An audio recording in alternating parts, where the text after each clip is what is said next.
अब हम देखते हैं, तो वेक्टर आता है को इनिशियल वेक्टर। ये क्या होता है मेरे पास में, को वेक्टर होता है। तो the vector which the same initial point, यानी मेरे पास में क्या है, इसको हम समझते हैं जैसा मेरे पास में ये ए वेक्टर है, ये क्या है, ए वेक्टर है, और ये क्या है मेरे पास में, ये बी वेक्टर है, ये क्या है मेरे पास में, बी वेक्टर है, और इधर मेरे पास में क्या चले गया, सी वेक्टर चले गया। तो मेरे पास में वेक्टर ए, वेक्टर बी और वेक्टर सी, ये तीनों भी वेक्टर जो है वो क्या है, को इनिशियल वेक्टर है, क्योंकि इनकी जो स्टार्टिंग हो रही है with have same initial point, इनका जो इनिशियल पॉइंट है ये वाला पॉइंट, तो ये ए वेक्टर, बी वेक्टर और सी वेक्टर का तीनों का क्या है, ठीक है। ऐसे ही हम समझते हैं कॉन्करेंट वेक्टर्स, ठीक है। अब ना कि जैसा सपोज मेरे पास में ये है सी वेक्टर है, ये क्या है, सी वेक्टर है, और इसको हम कंटिन्यू करते हैं, इनका लाइन ऑफ एक्शन, सी का लाइन ऑफ एक्शन, और मेरे पास में अगर मैं देखता हूँ ये है वेक्टर बी, इसका लाइन ऑफ एक्शन, और अगर मैं देखता हूँ यहाँ से ये वेक्टर क्या हो गया, ये वेक्टर हो गया ए।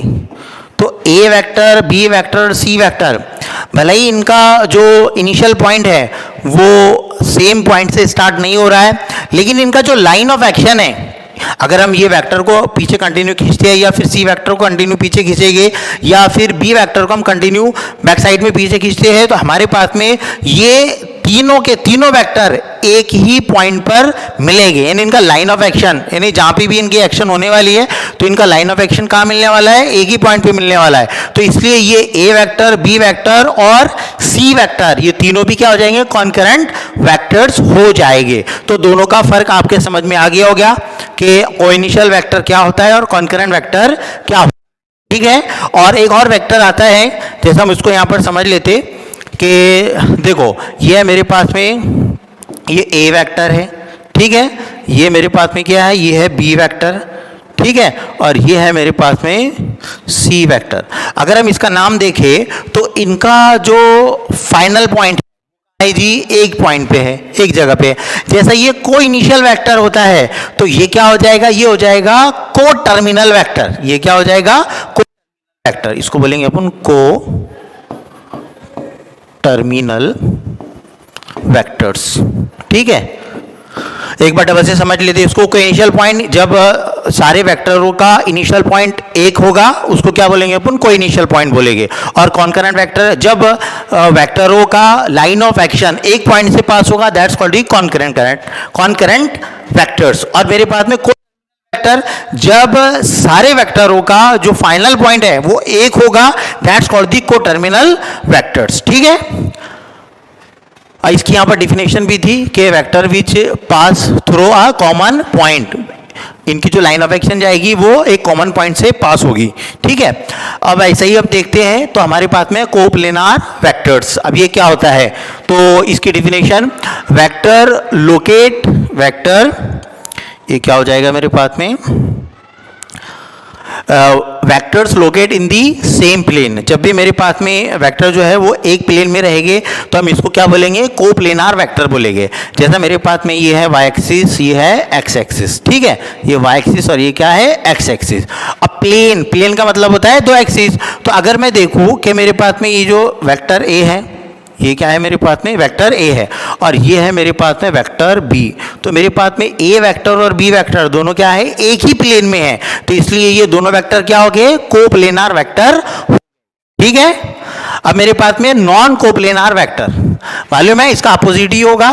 जैसा कोप्लेनार वेक्टर जब एक प्लेन में रहेंगे तो वो क्या होता है, कोप्लेनार, और जब मेरे पास में डिफरेंट प्लेन में हो जाएंगे, ये क्या हो जाएंगे, डिफरेंट प्लेन में हो जाएंगे, तो ये क्या होगा, नॉन कोप्लेनार वेक्टर होगा। जैसे लेते हैं, ठीक है, ये है मेरे पास में y एक्सिस, ये है मेरे पास में x एक्सिस, ये है मेरे पास में z एक्सिस, ठीक है। अगर सपोज मेरे पास में एक ये a वेक्टर है, ठीक है, और ये क्या है मेरे पास में, ये है b वेक्टर, तो a वेक्टर और b वेक्टर दोनों के दोनों क्या है, कोप्लेनार है। लेकिन अगर देखो अब मेरे पास में समझ लो ये है c वेक्टर, ये क्या है, सी वेक्टर है, ये कौन सी प्लेन है, ये है मेरे पास में एक्स जेड प्लेन है, लेकिन इसके अंदर में एक जो वेक्टर है, जैसा ये डी वेक्टर है, ये है मेरे पास में क्या है, ये डी वेक्टर है, और डी वेक्टर जो है ना वो कुछ एंगल पे ऊपर, क्योंकि एक्स एक्सिस, वाई एक्सिस और जेड एक्सिस, तीन एक्सिस है। तो मेरे पास में जो सी जो वेक्टर है वो तो एक्स जेड प्लेन में है, लेकिन जो डी है तो वो कहाँ चले गया, बाहर चले गया। अब इसको नॉर्मली समझते हैं, जैसे ये पेन है, अब इसको हम क्या करेंगे, ये देखो ये वेक्टर है, तो ये कहाँ है, ये वाई और एक्स प्लेन में है, तो इसको हम क्या बोलेंगे, बाजू में अगर कोई वेक्टर रखा हुआ है तो दोनों क्या हो गए, कोप्लेनार वेक्टर हो गए। लेकिन अगर कोई वेक्टर आ गया ऐसा बाहर आउटवर्ड डायरेक्शन में आ गया, तो इसका मतलब ये वाला जो वेक्टर है ये विद रिस्पेक्ट टू अंदर के दो वेक्टर हो गए, क्या हो गया, नॉन कोप्लेनार वेक्टर हो गया। ठीक है। और एक बात याद रखना है हमको कि जब भी दो वेक्टर होते हैं ना तो वो क्या होते हैं जी, कोप्लेनार होते हैं। जब भी दो वेक्टर हो गए तो वो दोनों क्या हो गए मेरे पास में, कोप्लेनार वेक्टर ही हो गए। तो शायद आपको समझ में आ गया हो गया कि कोप्लेनार वेक्टर और नॉन कोप्लेनार वेक्टर होता है। सिंपली अगर हम समरी में इसको देखें, कोप्लेनार वेक्टर वो वेक्टर जो एक प्लेन में रहते हैं। ठीक है। जो प्लेन होता है वो होता है एक्स और वाई ने दो एक्सिस को मिला के हमारे पास में एक प्लेन बनेगा। और नॉन कोप्लेनार बोले तो जब कोई वेक्टर एक प्लेन में नहीं होता है बल्कि दूसरी प्लेन में होता है तो वो क्या हो जाएगा, नॉन कोप्लेनार वेक्टर। और जब दो वेक्टर ऑलवेज कोप्लेनार होते हैं, दो वेक्टर जब भी रहेंगे तो वो क्या रहेंगे, नॉन कोप्लेनार रहेंगे। अब ऐसे ही हम समझते हैं कोलीनियर वेक्टर, ये क्या होता है, कोलीनियर वेक्टर। तो collinear vector lying in the same line. जैसा मैं देखता हूं ये है मेरे पास में, ये ए वेक्टर है, ठीक है, और ये है मेरे पास में बी वेक्टर है। ए वेक्टर और बी वेक्टर दोनों के दोनों कहाँ है, सेम लाइन पे है।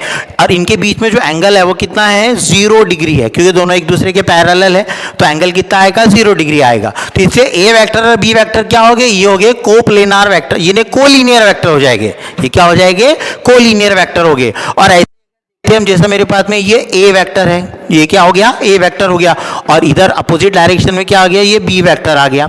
लेकिन दोनों के दोनों एक ही लाइन पे है, vector lying in the same line, vector lying in the same line. तो इसका मतलब, और इसके बीच में जो एंगल होगा वो कितना हो जाएगा, 180 हो जाएगा। ए वेक्टर और बी वेक्टर के बीच में एंगल कितना आएगा, 180 डिग्री आएगा। इसलिए ये दोनों केसेस में, पहले केस और दूसरे केस में, दोनों में मेरे पास में दोनों भी जो वेक्टर है वो क्या है, कोलीनियर है। क्योंकि इसकी डिफिनेशन ही है कि जब सेम लाइन में रहते हैं वेक्टर तो वो क्या होते हैं, कोलीनियर वेक्टर होते हैं। ठीक है।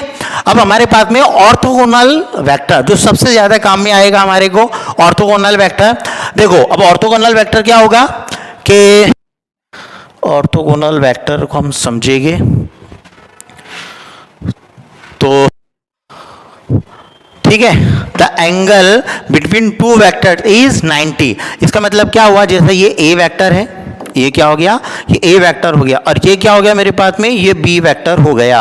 और अगर हम दोनों के बीच में एंगल देखते हैं तो एंगल कितना है, 90 डिग्री, थीटा कितना है मेरे पास में, 90 डिग्री है। तो ए वेक्टर और बी वेक्टर दोनों क्या हो गए, ऑर्थोगोनल वेक्टर हो गए। तो एक बार समझ लेते हैं हम, कोलिनियर वेक्टर, जब भी दो वेक्टर सेम लाइन पे रहेंगे तो वो क्या हो जाएंगे मेरे पास में, कोलिनियर वेक्टर हो जाएंगे। और जब भी दो वेक्टरों के बीच में एंगल जो है वो कितना आएगा, 90 डिग्री आएगा, तो वेक्टर दोनों क्या हो जाएंगे, ऑर्थोगोनल वेक्टर हो जाएंगे।